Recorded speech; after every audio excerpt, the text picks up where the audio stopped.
I bet that our next guest, if first time he's on camera, will have a smile on his face. His name is, come on, smile, please, Dr. Ben Carson, please, come on. You can do better than that, Dr. Carson. Come on, it's Saturday morning, for heaven's sake. Okay, all right. What do you make of Hillary Clinton being introduced at that concert there for Jay-Z and all that he has done and said about women and violence? What's your take, please? Well, my take is that she is trying to cultivate votes, and in her mind, in the African-American community, it's all about Be Bop and jazz and being cool, and she really doesn't seem to appreciate the fact that many people in the African-American community are intellectual, and they're actually capable of looking at the circumstances around them, recognizing what's going on in their communities, and recognizing that basically she's full of untruth. You put that so delicately, and then you have the big smile. That's good. Now, the latest Fox News poll shows that Donald Trump is supported by just 8% of voters. Only 8%. How about that? Because that's a very low number. It is a low number, although it's a higher number than Romney or McCain had. But recognize that a narrative has been spread throughout our society, and particularly in the black community, that Donald Trump is a racist, and if you're voting for him, you're an Uncle Tom, you're a sellout, you're this, that, and the other. So a lot of people who are going to vote for him are not going to admit that. So I don't think that polling is accurate by any stretch of the imagination.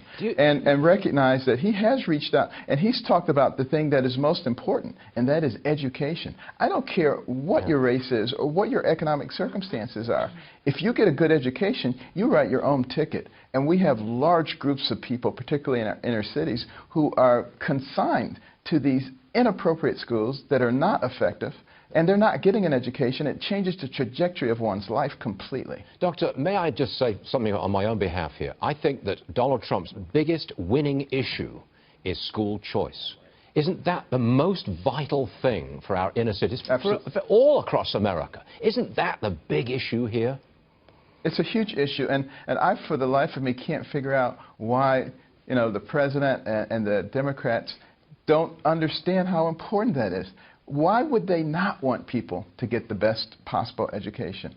And, you know, the answer to that is not a pleasant answer. Look, isn't it all about the teachers' union, which votes and gives a great deal of money to the Democrats and votes in lockstep with the Democrats, and they've got that locked down in our inner cities? That's the reason, isn't it? It's the teachers' union.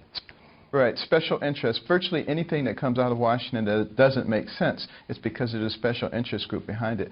And, you know, when Donald Trump talks about the swamp, I mean, it is incredibly corrupt, both Democrats and Republicans.